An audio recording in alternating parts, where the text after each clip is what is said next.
You're listening to the We Are Libertarians Podcast Network. Find all of our shows at wearelibertarians.com. You're listening to the We Are Libertarians Network. Learn more at wearelibertarians.com.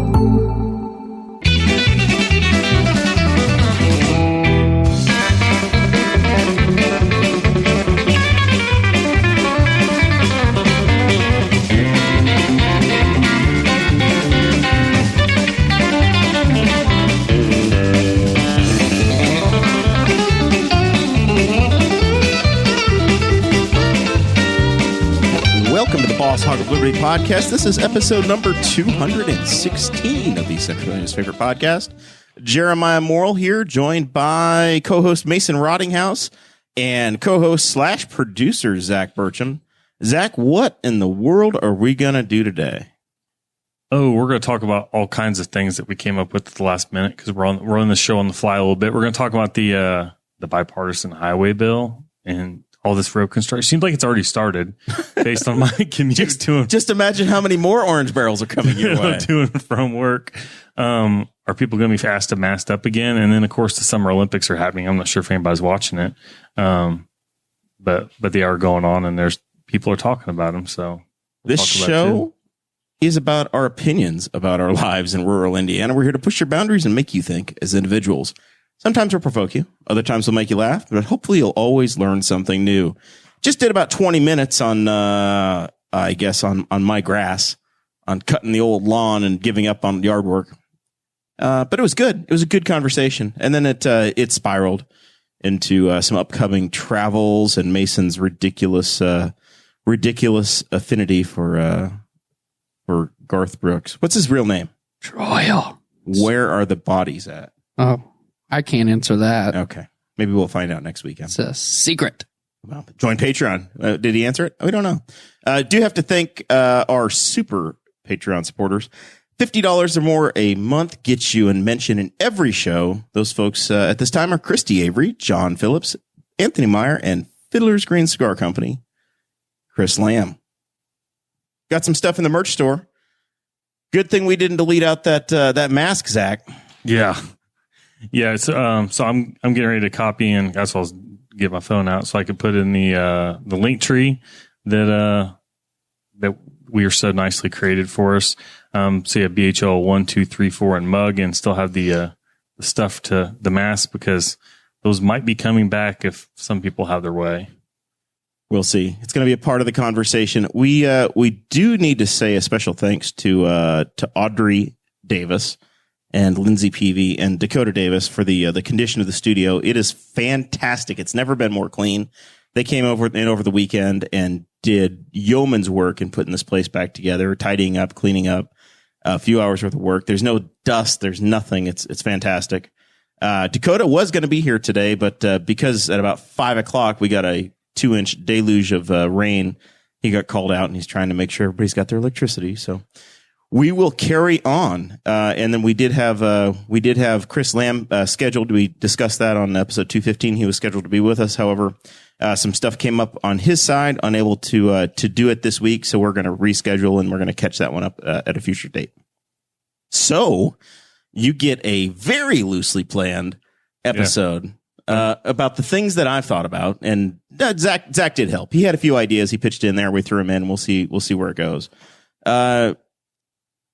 Very high level, the conversation about Washington actually doing something bipartisan is starting to happen, and you're seeing it on the evening news. And it's not been this instantaneous, like, hey, Washington just passed something today. There's actually been a months-long process of trying to get a highway bill, the infrastructure bill, through. And we've heard a number of different opinions and things reported as fact about it. And it's continued to change, and it sounds like some committees are actually involved in the process. But yesterday, the United States Senate voted to basically not filibuster this bill. So what happens is that almost every major piece of legislation has this threat of a filibuster, and nothing ever gets done. Well, they've taken the big step of, I think, 13 Republican senators, including Todd Young of Indiana, said, yes, we're going to let this bill go through, and we're actually going to have debate, and we're going to go through the process. So it sounds like if things don't go terribly off the rails, that you're actually going to see an infrastructure bill come through the Senate. And it's estimated at a $3.5 trillion price tag. Chump change, right? Compared to the COVID bills we've seen. Yeah. Nothing. No big deal. And it would be authorizing a bunch of different road, bridge. It sounds like some other infrastructure. Yeah, some electrical. Yeah, electrical, sewer, probably some internet, broadband, all that jazz wrapped up in it. But the House is saying, oh, no. We want 4 times that number. We can't possibly pass a paltry $3.5 trillion plan. This is our big shot at 15 trillion or 10 trillion or whatever the hell we want. So they say it's dead on arrival. I think what you'll probably see is that it'll get through the Senate and then they're going to have to take it or leave it. Is you're not going to get another change from it. So if they can get the 3.5 trillion through the Senate, I think they ought to be just pretty damn happy and call it bipartisan and move on. Yeah. So we'll see, but I think it's an interesting.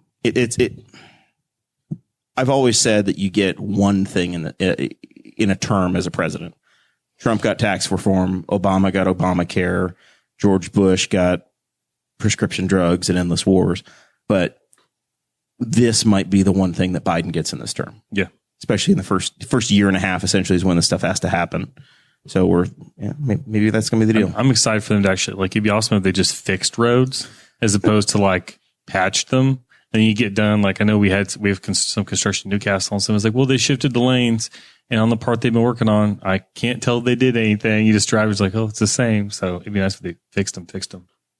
You want a total rip out and replace. You don't want some a patch. Of this stuff. Yeah. Well, if I don't like dealing with this construction in the same places every year or every other year, it feels like, and I drive through 3 separate construction zones going home and I'm over it. So yeah, I like to see them. I actually saw our intersection of 3 and 38 in Newcastle is a nightmare. If you I saw a guy roll up to it today with a wide load and he couldn't make the turn onto 3.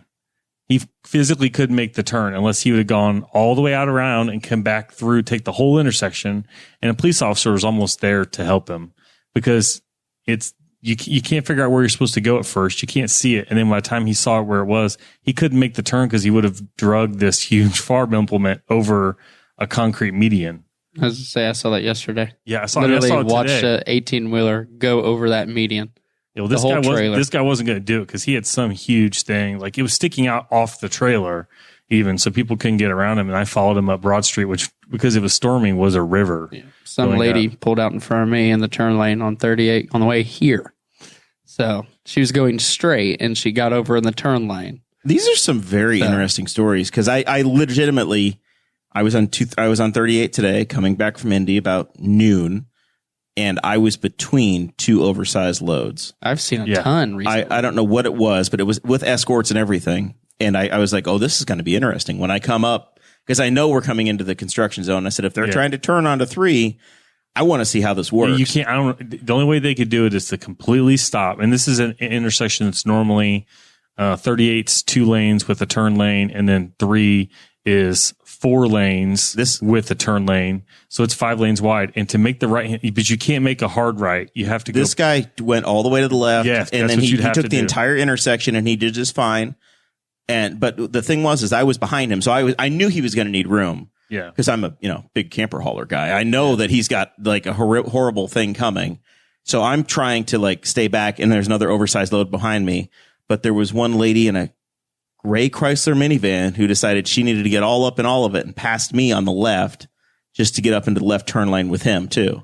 Yeah. Dude, you need to just let them have a minute, and let them have the whole intersection. But that's exactly what I did is I let him turn, and he did fine. And then the next one behind me did the same thing. Well, this guy got out halfway across the intersection, and he got to the point where he was right where the median was. And then that's when he could see where he was supposed to go. Yeah. And at that point he was already done. Yeah. He couldn't. Yeah. You have to start so far left to get straight. No maneuvering. Yeah. He was in the middle lane. He should have been in the right hand turn lane in theory to turn right, but he was only 1 lane over, and he needed to be in opposing traffic to get the turn made. So I felt bad for him.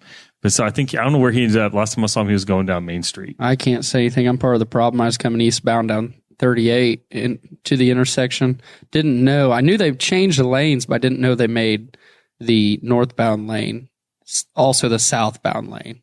Yeah, it's a mess. So it's a construction zone. I stopped right in the middle of a red light, looked at the guy at the left of me coming at me. I was like, all right, I'll go straight because I didn't know where I was supposed to go.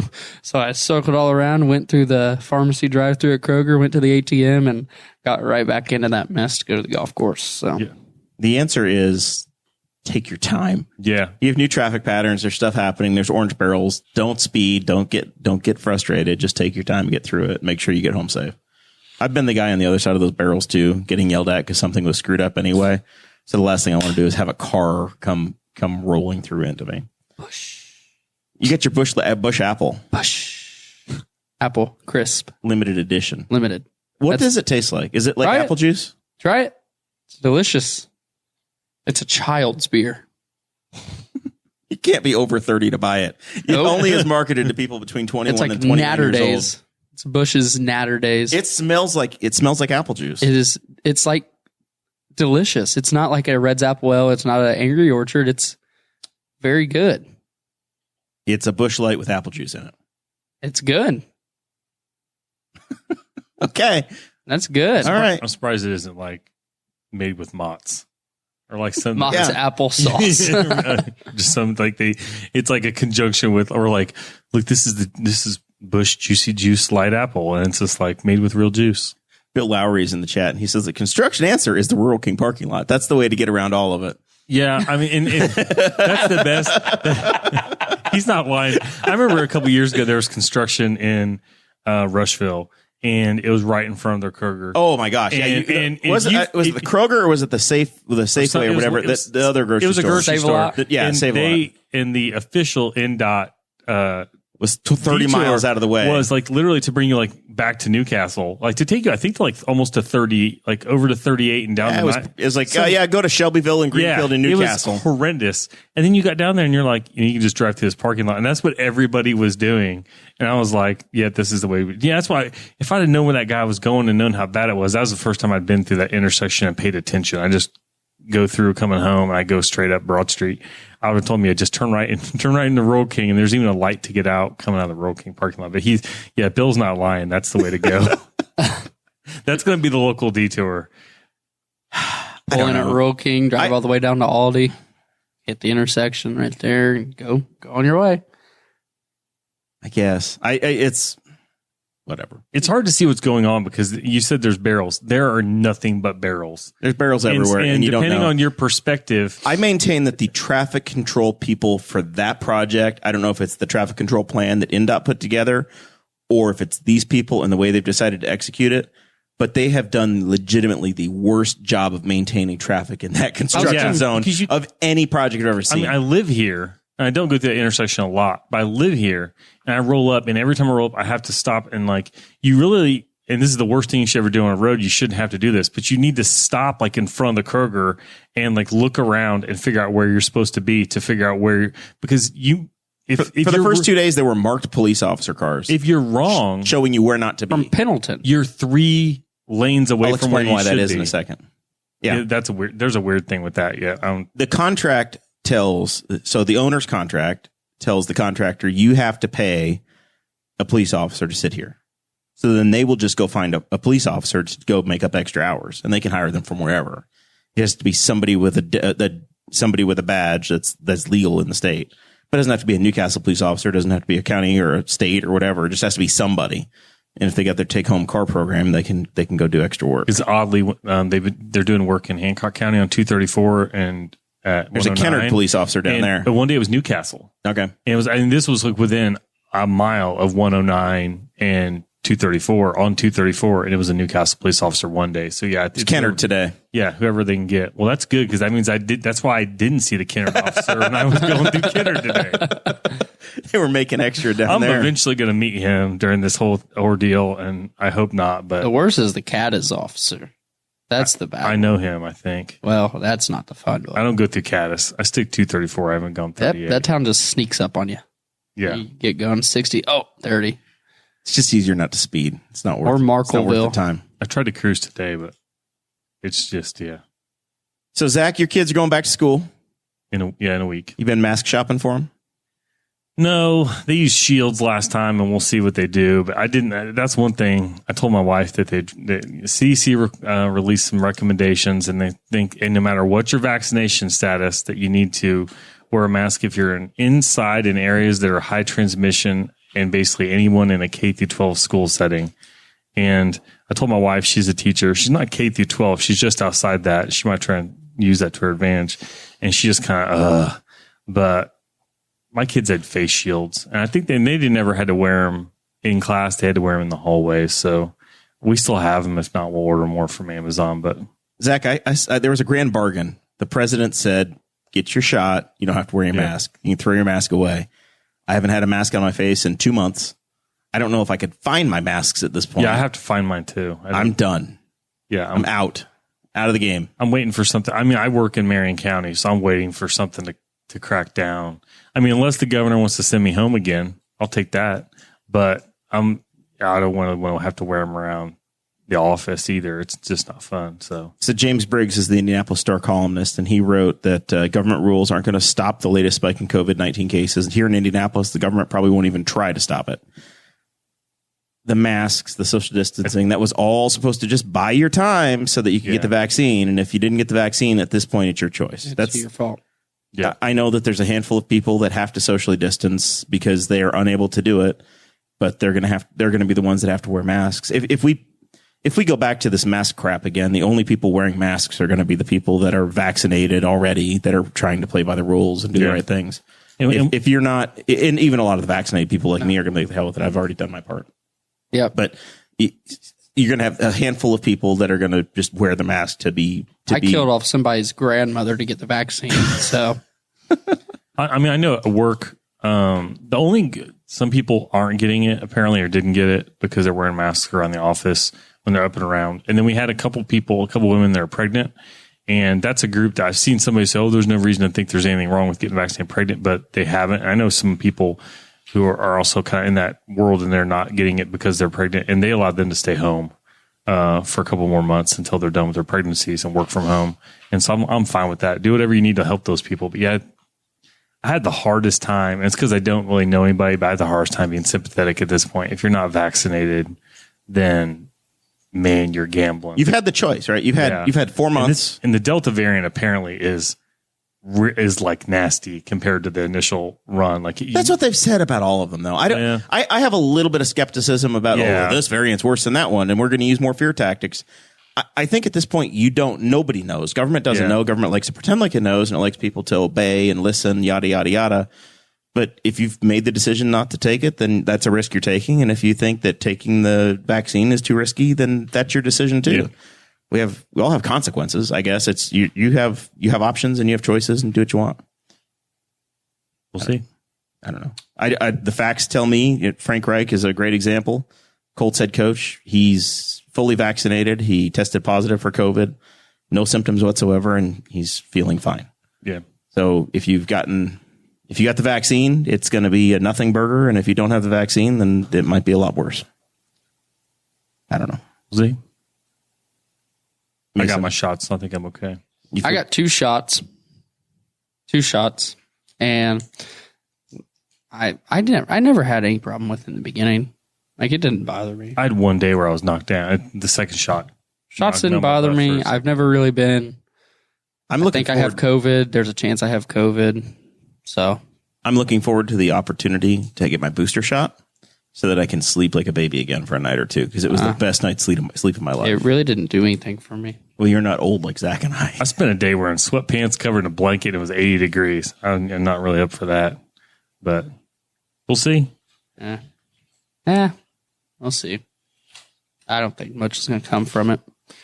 Yeah, I think I heard some on the radio. They said that the Delaware County, they said they weren't going to bring back restrictions. No. I don't think anybody. The only place that everybody says, "Hey, we're not going to bring back restrictions." I think first of all, that only happens at a commissioners meeting.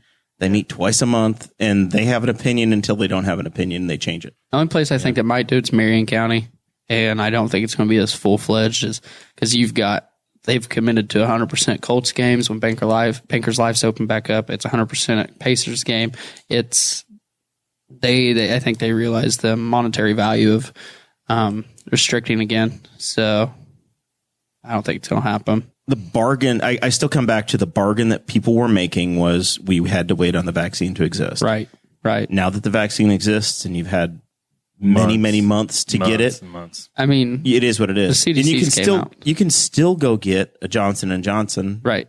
And be done in walk in anywhere 14 days and completely good to go. Yeah, you can walk in anywhere right now and get any vaccine you want. It's not even a shortage, right? But I'm saying that if you want the Pfizer, it's going to take 5 weeks to get your full whatever. But and I guess it's 6 weeks if you get the Moderna. The Moderna is like 4 weeks between. Yeah. Pfizer was 3 weeks between, and Johnson & Johnson, you get it today, and you're fully good to go in 14 days. The CDC's came out and said, "Hey, it's becoming a pandemic between the unvaccinated and unvaccinated." Yeah, and I'm not in any way, shape, or form pressing anybody to get it. Everyone's got their own right to it, but that's hands down, that's what it is. So, if you want the chance of not being able to live a normal life, well. All right. Your hill. Go at it. I'm going to sit back and travel out west, see a Garth Brooks concert. So, whatever. There's no COVID out there either. I can tell you that. I've maintained that I wanted to take control of my life and my calendar and my schedule and not have to have I was close to somebody. I'm not going to be able to do the things I want to do. If I found out today that I was exposed to COVID, oh, well, I'm vaccinated. But if I wasn't vaccinated and I was exposed to COVID, now I've got to go hide for the next 2 weeks. I go and get a test. And I have to go inconvenience myself and get a test and not go to work and not keep my work calendar. Right. And by the way, all of my social activities are killed for 2 weeks. Right. I would much rather get the damn shot and be done. Yeah. And I'm happy to be where I am. All right. Olympics are happening. Are they? Mason, have you been watching? No, I don't like the Olympics. Just this time or ever? No, ever. I used to watch with my grandpa, but it's because it's the only thing he'd turn on the damn TV. But other than that, no. So the Olympics are for people born in the 60s and earlier. I find no enjoyment out of them. I mean, any of it, actually. We've got literally the NBA is in our, the pristine, the premier league of basketball in the world, and we're getting our asses handed to in the Olympics. So if we can't win at basketball and we get killed in softball, and it's not worth my time. So you only care if the Americans are doing well. That's what you're saying. No, I don't even care then, really. Okay. No. Zach? Yeah, I try to watch when I can. I haven't had much time to watch it. I mean, it's the fun part's watching sports you never see the rest of the other 3 years. Like one day I watched it and they were doing kayaking. And it was like a man-made river. And I was like, this is insane. And so you get to see some stuff and you're like, you think, oh, how hard could this be? And then you watch it and you're like, oh my gosh, I don't know how they do this stuff. So I try to catch it when I can. I just turn on whatever's on, whatever channel I flip on and see what's going on. To this point, I've watched zero Olympic coverage, and it's not on purpose, but I'm pretty busy. But I think my honest answer as to why I'm not doing it is because in my mind, it's already happened. And I think the geography, there's multiple factors, multiple reasons why I think I care a little bit less. The geography kills it. Whenever they're in Japan, it's for the other 14 it happened in the middle of the night. So it's literally like this shit happened. And then you wake up at 7 or 8 in the morning and find out everything that happened in the Olympics. And I go, well, the hell with it. There's nothing to watch. I've got the results. You're not in the cone of silence and the spoilers are done. And in the world of social media and Twitter, if you really care and you're following these athletes, Instagram, whatever, you're going to know. You're not going to hide yourself from it. And you're not going to choose to unplug from daily life and your normal routines just to watch the Olympics. So I think that's the first strike as to why this year is an issue.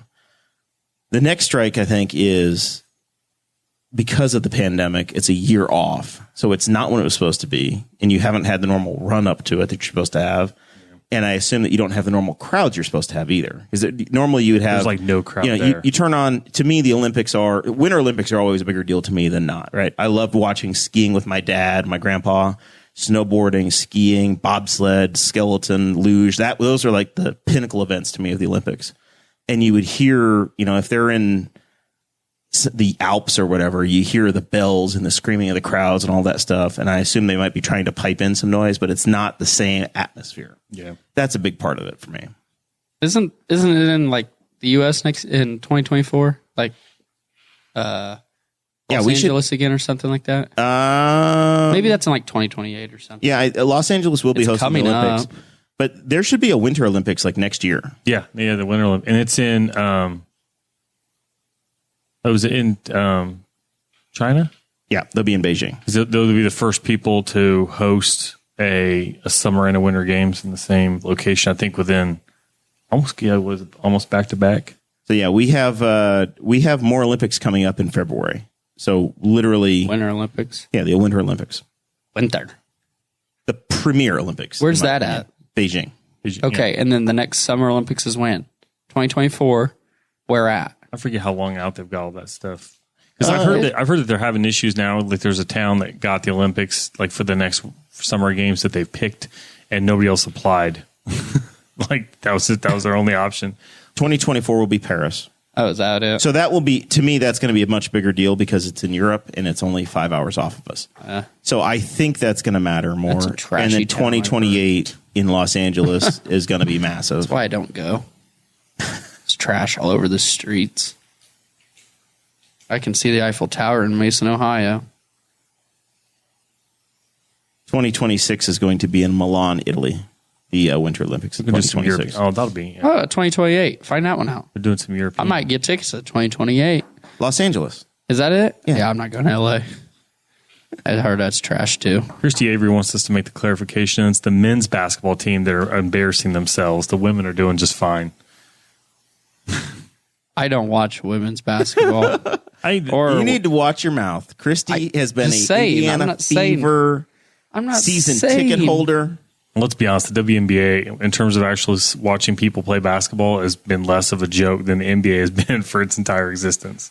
So the Summer Olympics has screwed up. That's another place where I think the quality of the team the Americans sent has been screwed up because of COVID. Right. Because Right. the NBA Finals just finished last week. So people did not play that would typically be playing. Right. The NBAs have been pushed back months because of COVID. But that's a partial, like, And so- but there are members of the two teams that were in the finals that are on the team. Who? Or that there's two guys from the Bucks. Ooh. Yeah, because they talked about yes. they had to fly on the same flight. Yes, Oh, yes, okay. they're there, but they're not practicing. You didn't have you didn't have international play ahead of time. It's just boom, you dropped in. You didn't practice as a team. They haven't been functioning as a team. There weren't any qualifying events. It's just like the NFL last year where there was no preseason. You just boom, go. Well, how many of them are all-stars? Because On the team? I think they've gotten into another thing where they came back with a dream team, like back when 92 for Barcelona. and that was like legit. You look at that 92 roster, and 96 and it was was just insane. And then all of a unreal. sudden, since then, like they'd be like, "Hey, is LeBron doing it?" And no, he's not going to do it. He's And letting they're the worthless. young, they're letting the young. They're like, "Oh, I'll let the young." And like, no, this isn't a thing for young guns to do. This is like we're supposed to go over there with the best we have, and so, and this is a thing where people, I guess, it's an interesting thing if you want to get into the Simone Biles situation where, like, Simone Biles was having some issues. She stepped away from the team competition and from the all around. So Simone Biles won like 5 medals in the previous Olympics 5 years And she's ago. considered The best by almost gymnast. anybody, the greatest gymnast ever, because there's moves named after her and that nobody else can do still. But she tried to get there, and she had some issues, like a couple of missteps, and then she was getting disoriented while doing the vault, which sounds nightmarish to be like flipping through the air and lose ground. And people are roasting her for getting there, but at the same time, how many NBA players just didn't go? And we're like, yeah, that's fine. They have better things to do. They're sitting at home, rich, and they've been for the last 20 years. That's what they've been doing. They just, I'm just not going to go. So Simone Biles withdrew from team competition. That was the first arrow she took. She pulled out of the team deal. She was like, I'm not doing the team sport anymore. But a lot of gymnastics and Olympics are similar, where you have a lot of team and individual. There's a team and all around and individual rounds. So she's withdrawn from the team sport and she's withdrawn from the individual all around. And then next week, I guess, are some of the other individual items. Yeah. And she hasn't made a decision on that yet. And I'm kind of neutral. I was kind of neutral on whatever. I don't care that much. I'm not that invested in it. So if you can't do it, fine, no big deal. And then there are folks that have an opinion of, you're there to represent your country. You need to be tough. You need to, and then the more people talk, the more it sounds like she's had a horrific childhood and had a number of issues that lead into concerns for her. Yeah. I did notice that you shared a piece that's been running around the internet today from a guy named Byron Heath. And it was kind of an op-ed that he put on his Facebook. It's got about 475,000 shares today on Facebook, and it's talking about a correlation between Simone Biles and Carrie Strug, who was in the U.S. Olympic team gymnastics event in 1996 at Atlanta, which is way before Mason's time, which blows my mind because in 1996 the Olympics were a really big deal. They're monsters. We didn't have cable. It was in the United States. There was a bombing. It was a whole thing. Yeah. But the American women's gymnastics team with J.C. Phelps of Greenfield, Indiana, coached by Bella Caroli, they had all kinds of adversity, or what felt like adversity to us at the time. And Carrie Strug basically hurt her leg, and she pushed through the pain. She had some tough coaching from Caroli, and she jumped again or whatever, stuck a landing, and did 2 vaults. Yeah. And she won the gold medal. And at the time, it was very much celebrated. You shared this piece today, and it's somebody looking back at it kind of through her daughter's eyes, and her daughters are horrified at the way that the coach was speaking to her as an 18-year-old girl, saying, do it, you can do it, tough it out, do it, you can make this jump. And they're like, why the hell did they make her jump again? And then I think it implies, I'm not sure of all the details. I read it, but you have to do some research. And then ultimately she retired after that. And I don't know if it's a result of the injuries or what's going on, but it's this thing about forcing or this, kind of telling somebody you need to sacrifice and sacrifice. And there's a certain point where people are kind of realizing, and this is true in the NFL, it's true in a lot, and the NFL is particularly true. People are like, that's cool, I'm going to do what I can do, but I want to have some quality of life after this or as a result of this kind of thing. See, that's the part of sport that I think separates folks, is that you're just going to go full send. You don't care. And certain athletes have that in them and they want to do that. Yeah. And the gold medal is the only priority. It's all that matters. And then there's folks that say, no, I'm going to do what I can, but it is what it is. And if I have to back out, I have to back out. That's Andrew Luck situation. That's the Andrew Luck situation versus Austin Collie, the wide receiver for the Colts, who literally would spend 4 months rehabbing, go over the middle, full send, get knocked out, and be out again. Out for another 4 months. And he's out again. Right. And you have those different spectrums of football players. If you look in motorsports, Zach, you listen to Al Unser Jr. talk about the Indy 500, and you don't care if you live or die. You're just going to go. Nothing else matters other than winning that race, winning that gold medal. And I think that's some of the cowboy attitude that some of these sports are known for. Yeah. Well, so it's a difficult balance to say in this era of, is the pendulum swinging so far of, well, no, if you're, is it being mentally tough, or is it, well, no, you've got to, you got to make sure you're mentally safe. I also looked at it in the moment. I was watching in the moment whenever they're showing on television. I was watching it, and I was like, she was also struggling to do what she was there to do. Her performance was suffering. She was going to hurt. Yeah, hurt. And I was like, if she could hurt herself, or maybe she just decided, you know what, I am a detriment to my team at this point, and if I withdraw, then they're going to be better off without me potentially screwing everything up. And so there was that side of it too, because she was having issues. Yeah, and she could have, there's always not like nightmare stories, but there's somebody's story about a girl like breaking her neck doing stuff. Because some of the stuff you watch, you're like, oh, they're just doing gymnastics. And like, watch some of the stuff that they're doing. Like I watched her floor routine, and I bet she was like 10 feet in the air, like flipping around. I'm like, oh, that's not the kind of thing we're like, oh, I just fell and I hurt myself. Like you fall and you pop back up. You can like hurt yourself doing some of that stuff. There's massive risk. I mean, Greg Louganis famously cracked his head and bled into the pool. You've got gymnasts that could fly off and kill themselves. I know that there have been people that have died doing skeleton. I think there was one of the training runs in maybe in Russia or even maybe 4 years before that, where a guy literally flew off and hit a cross piece of steel and died. In the Winter Olympics. Or what's the one where gashed your knee open with the skate, the whole different sport, but figure skating. Yeah. Yeah, I mean, there's a risk in every sport. I saw a tweet today with the whole thing. It's like, Tom Brady mentally can go out there and have just, not be in the game mentally. And, at worst, he's throwing interceptions or missing targets. Yeah. And then you have a gymnast who's jumping 10 feet in the air, doing 30 flips in a matter of 4 seconds, go out there and not mentally, in it, and could land on her neck and just end her whole life. So, yeah, but if Tom Brady's left tackle screws up, mentally doesn't do what he's supposed to do, Tom Brady can get himself hurt very badly. Right.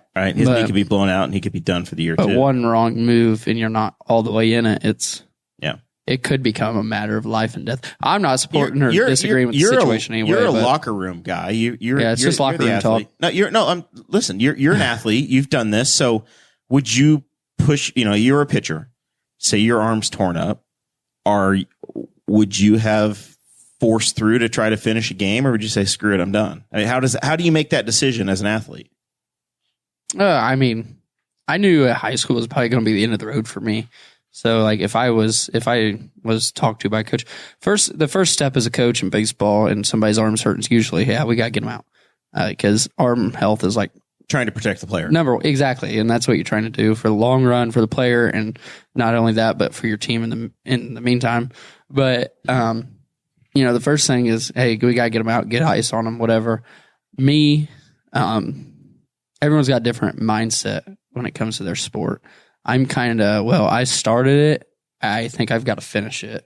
So if my arm's killing me, I was the guy who I had a small tear in my labrum senior year, and I would eat about 7-8 ibuprofen before game, rub about half a bottle of Aspirin cream on my arm, a little BioFreeze, and after a game about 8 more ibuprofen, a lot more BioFreeze. You fight your way through it. Yeah, and I just go at it. It's like a scene at a Major League, which is also a movie that's too old for you to remember. I love that movie, but yeah. Everybody loves the Guardians. But yeah, I was one to push through it. But I also understand on a professional aspect, if that's your career, that's a difference. So that's not my career. That was just something I enjoyed to do. I did it in high school, had fun doing it. That's these people's career. Andrew Luck, he made more money in a snap than we see in 10 years. So it's like, okay, he can retire as long as he has the kind of, it depends on his lifestyle. Like, can he afford his lifestyle? He can, and he's done. Simone Bales, I don't know. She's out there and that's what she does daily. Like, that's her job. Her job is a U.S. gymnast. So if she was to, she's got to do what's better for her in the long run if that's what she wants to keep doing. So if she wanted to hang it up, I'm sure she's not making Andrew Luck money to hang it up. I saw a stat where if you get a gold medal in the Olympics, it's only like $35,000. Where in Singapore, it's $1 million if you get a gold medal. Well, so do you want to go ahead and spend some more government money? No, I gave the government enough today. So that's no, but it's all how you see it. Those, like I said, they make a living off what they're doing. I saw it and I was disappointed when she backed out, but I was like, I'm not going to judge her for it. Right. Some people got real angry. I would say not my pastor, not my bullshit. So, Zach, don't you think it's the same people that get pissed off over everything? Yeah. Because they want to get pissed off? Yeah. Somebody said, some guy had to bow out from Facebook arguments due to carpal tunnel complaining about Simone Biles. It's like the same people. It's just like, I looked at it, I was like, man, it's a bummer. And I can't imagine being in her position. I watched her get interviewed by Hoda. I can't remember any of her other names, but, or she has the last name, but Today Show Hoda. And I don't know, but on SNL, she has a real drinking problem. I felt that whole show. I felt bad for Hoda during the interview because it was like, she's in this weird position where she's considered the GOAT already, the greatest, before she's retired. I will say that Hoda has the same drinking problem we do on the show, where we drink throughout the show. So it's the same. Yeah. I can't throw stones. But the interview was just about like, what's it feel like to be the greatest? Did you ever think about how it would feel to be the greatest? What's it feel like to go in the Olympics as the greatest? I was like, man, if there was just like hey, could you stop jinxing me in an interview? That's what I thought. Right. I was like, man, if that's all she got hit with the entire time was just So what's it going to be like when you go in there and just sweep all the medals or whatever? I was just like, man, that would feel... Wasn't 2008 the same with like Michael Phelps or 2012? They're all like, yeah, well, how's there it are a feel? couple people that's happening to this year. Like the Americans are stumbling in some events, and it's people that they thought were just going to sweep it all. Right. If you look at the show notes that we prepare for all the patrons, there is a link, the Simone Biles deal. If you click on that, it's actually Michael Phelps speaking on her and talking about how he had, after 2012, he had suicidal thoughts. He struggled massively because of the pressure that was there. Yep. I feel like, so if you look at the medal count, the U.S. as of the printing of the notes at about 5 o'clock, the U.S. was leading with 38 medals in total, 14 gold, 14 silver, and 10 bronze. They were trailing the Chinese and the Japanese in gold medals. Each of those countries respectively have 15. What's ROC? That's the Russian Olympic Committee. So the Russians are banned from the Olympics, but their committee is still behaving as Russia. Are they really banned from the? they're banned because they had a state-run doping operation. Like the government was actively had an operation to dope their athletes, but it was like 2 Olympics ago. And so I think they said, well, there's a whole That shows how much I really there's care a whole bunch about of the politics. Olympics. I actually watched, I'd forgotten about it, but I watched the opening ceremony just to see Essentially, how weird it would be. Yeah. Their uniforms say they're the Russian Olympic Committee. They're not Russia. And they don't play the Russian theme song. So are they banned forever? Like or this one and maybe the next one. Yeah. It was like one winter, one summer. Oh. But they all still get to participate. It is what it is.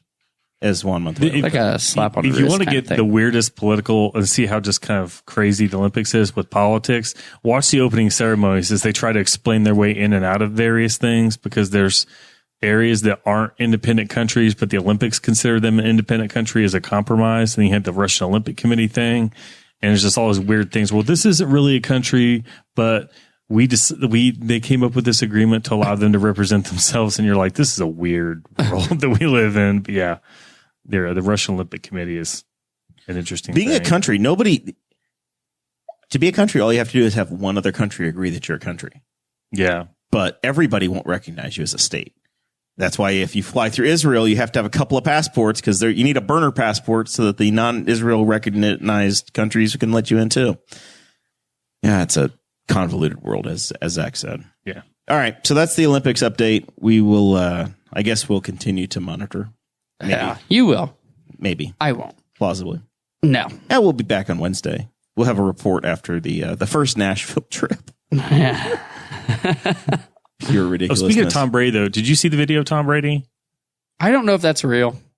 Tom Brady with the throwing it into the ball, Yeah, the ball, throwing it into ball like machine. yeah. I don't know if that's real, Like How would you fake that, Mason? because that machine is continuously running. It's spinning how's forward. he jamming it?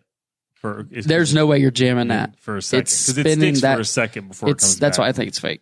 Because those, like, I've been around those machines. I promise you, those things are going, firing. You could put your arm in there, and it's going to rip your skin It's just gonna forward on push the you back bone. through. Like, I don't. That's the most convincing thing I thought, because somebody was trying to say, like, whether or not he could do it. I'm like, I don't have any doubt that almost any NFL I bet he quarterback could hit that spot. could hit it, because there's no defense. There's no pressure. Like if you watch somebody shoot around before a basketball game, you'll watch a guy just sink threes. Steph Curry hits out of bounds shots continuously. Yeah, because there's not a 6'10" guy Right, in his face, right. or in the case of Tom Brady, there's not like a whole not line JJ of- Watt coming around your corner at you. 300-pound lineman running at him. But yeah, I did wonder about when I watched it the first time. Unless those are specifically made where they launch on On command. demand on command Yeah. or whatever. No, because those are typically you put them in and it's continuously running. You get any part of that ball in, it just sucks it in. Jeremiah found a story that says it's fake. KHOU out of Houston is reporting that it was created by a digital artist. Yep. It is not accurate. Yeah, Bummer. but it's a pretty cool video. It's pretty cool. Well, and then at the It's a end, cool at thought. the end, he like knocks it down, Yeah, and you're like, and it shoots straight up. yeah, Yeah. it's impressive. I think he could probably do it if he What's wanted more to. impressive than that is the fact that he played a whole NFL season with a torn MCL. The video was created with art director Ari Barroy, creative studio Warm and Fuzzy, and produced by Shadowline, a creative media company. Imagine making a video just to go on TikTok. Yeah, just nothing's real anymore. Nothing. But yeah. Good for him. Yeah, I wondered that. I'd see that going around, and Vera Roy confirmed he directed the clip. Creative Studio Warm and Fuzzy did the computer-generated imagery, the CGI, and Studio Shadowline produced the footage. Yeah, I'm excited because he comes to Indy this year, and it will be the first time I've ever seen him. And it's probably his last season. Like, I think it might be end of the road for him. And he comes to Indy this year with the new 17th game in the NFL. So that's going to be fun. That's going to be real fun. Let's start some final thoughts. What do you say? All right. Mason, what do you have prepared? Anything you need to talk about? Anything you're excited about? Anything you're pissed about?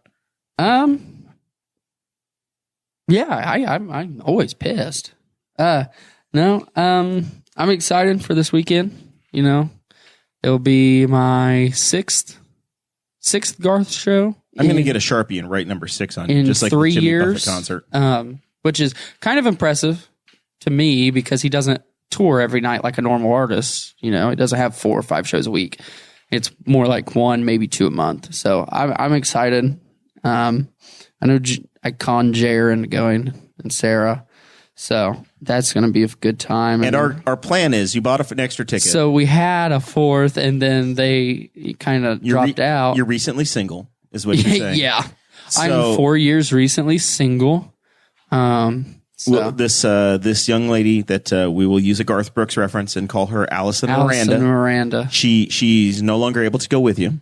Well, not me. So you're now looking for a new Allison Miranda. Our plan is we're going to take this. So we're going to arrive in Nashville and early. Somehow I'm losing money in the situation. And you are going to talk to and we're going to go to Broadway and find me a wife. Very pretty young ladies. And offer this ticket up for the night. And we're going to chat some folks up. And we're going to find you some arm candy for the evening. Yeah. Yeah. I mean, they're going to be on the floor at a Garth Brooks concert. There's nothing better. So, I mean, Zach, if you couldn't get a date with a concert, with a floor seat concert ticket in Nashville, 1,000 feet away, I'm going to to the biggest show of the year. It's going to confirm my thought of I'm staying single, I'm not having kids, I'm selling the house, I'm buying an RV, and I'm out of this damn place. And it's not like it's just a one night thing because you're coming back 4 days later. Yeah. And there's an opportunity for a whole weekend. There's an opportunity for a second, find a little Whitechapel. It's going to be. I'm not fully 100% down with this idea, but I think it's the best idea we've had so far with the situation. So yeah, I'm excited to spend the weekend out there, and next weekend and see lots of artists that we enjoy.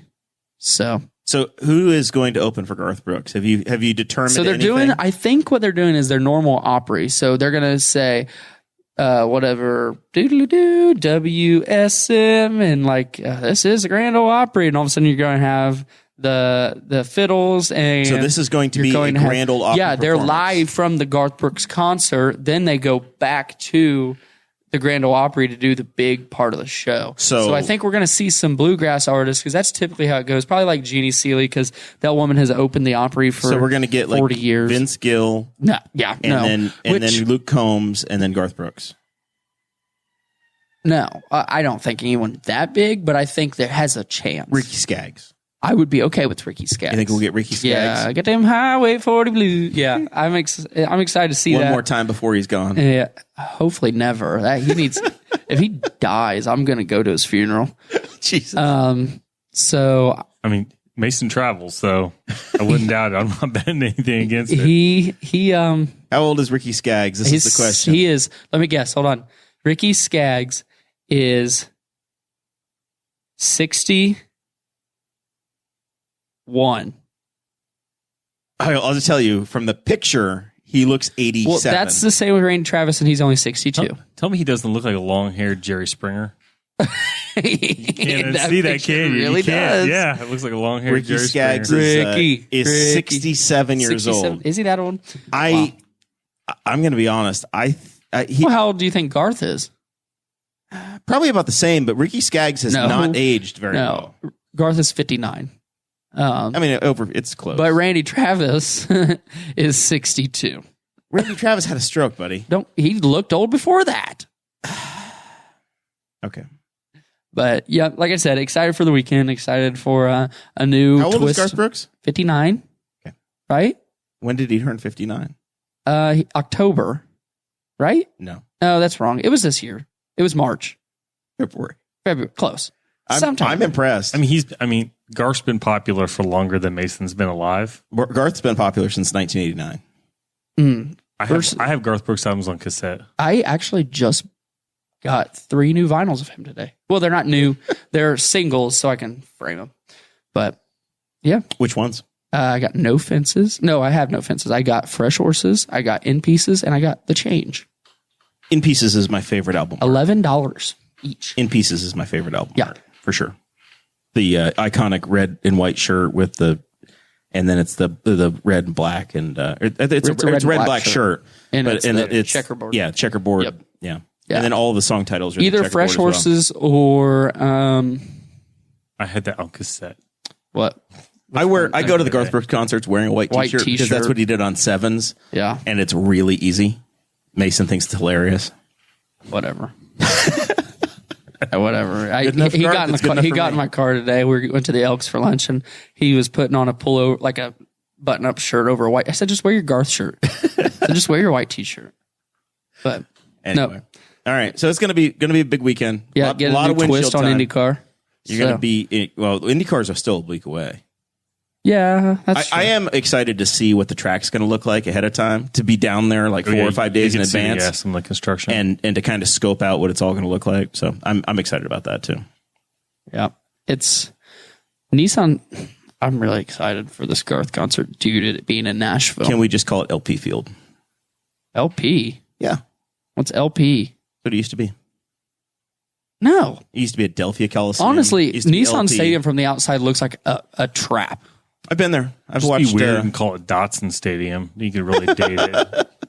That's before me. That's before me. But I think I've said this, but I think this concert has the potential to see a few bigger names just because it's in Nashville. People just have to drive 20 minutes from their house to play. one of the more, I have like a little Google screen display in my kitchen, and so instead of just like playing music on it, I create a YouTube playlist of songs, and I'll just have it play it. So there's me, and one of the coolest videos to see is a Justin Timberlake concert in Nashville, and Garth Brooks shows up. Yeah, Yep. and they that sing is Friends one in Low of the Places. greatest like moments ever, because people like to a lot of people like to try and segment things, and they'll say, I'm a fan of this, I don't like this, and you realize if you pay attention to almost anything, racing, music, anything, those people are all like fans of everything. Right. And those are two guys that are just having a great time together. Right. And then I'm not sure if it was supposed to be the end of the show, but it looked like Justin didn't really know what to do after that. Right. Because he was like, because he understood, he's like, this is kind of like not his town, but it's more his town than it's Justin's town. I think Justin's from Memphis, right? Yeah. Yeah. Is that right? Were they playing in Memphis? No, they're playing in were playing Nashville at Nashville. Bridgestone Arena. All right, so he's That's what I was he's a saying. Tennessee guy. Because all the concerts in the last 2 years that I know that were in Nashville always had somebody big. Like Luke just finished his big tour. His first big tour 2 years ago. You never Luke broke my Combs. heart. Luke Combs, yes.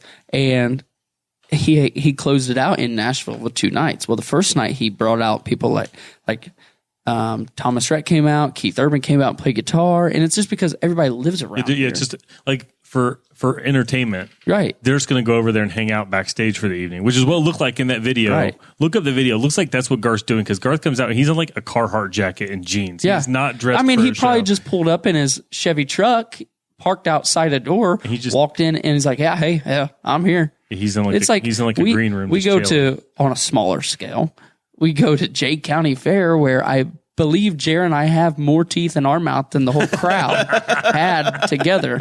And it was a sight to see. Anyways, More neck tattoos than have ever been gathered in any one place before. knee-high socks. Yeah. I just wondered about the quality of his show at the Jay County Fairgrounds. I was like, It was not bad. I mean, when it got rolling. it was just one of those venues. You're just like, Yeah. They filled in the mud bog and just put a stage on top of it, really. But, Sammy Kershaw has a chest cold. It's more like emphysema, I think. But Sammy Kershaw did the entire show holding his fingers on his throat to try to be able to perform. He's I got a backup plan. I'm going to he find the said, 6 "I got drunkest plan sons B." of bitches out here. That's what he said. And then he's like, I told you I got plan B. And 90s artists, 2 big songs, didn't even play them. He played one, and Phil Vassar's Little Red Rodeo, he sings that, and Colin Ray comes out. But that's Phil Vassar's song. Who's playing at 8 seconds. You're hurting me Saloon. so much. What? Phil Vassar. Vassar. God damn it. Anyways. But yeah. By the way, Jimmy Vassar's dad died. I saw that. But yeah, and Colin Ray comes out, and I think if you go out in front of any other crowd than people that go to a county fair because Sammy Kershaw and Tracy Lawrence are there. Well, they're kind of like we bought Joe Diffie. They want to be there for Joe Diffie. Yeah, well, that's why I went. But I even wore my Joe Diffie T-shirt. Rough night, still doing better than Joe Diffie. Yeah, he was cried. He was crying over Joe Diffie. They sang. There were some confusing moments because they literally. Sammy Kershaw was like, "All right, we're done. It's raining too much. Everybody go home." Basically, is what he tells the crowd in tears. And then we're literally going to walk out and leave. And we ask a sound guy, he's like, "Oh no, Tracy Lawrence is still trying to play." Yeah, and a lot of people were mad. I saw the Facebook after that. People were like, "Yeah, they told us to go home." And turns out Tracy Lawrence played. And the best part, I think, of the whole experience of the Jay County Fair is we're sitting in the grandstand because it's torrential downpour, and you see this guy throwing out hats.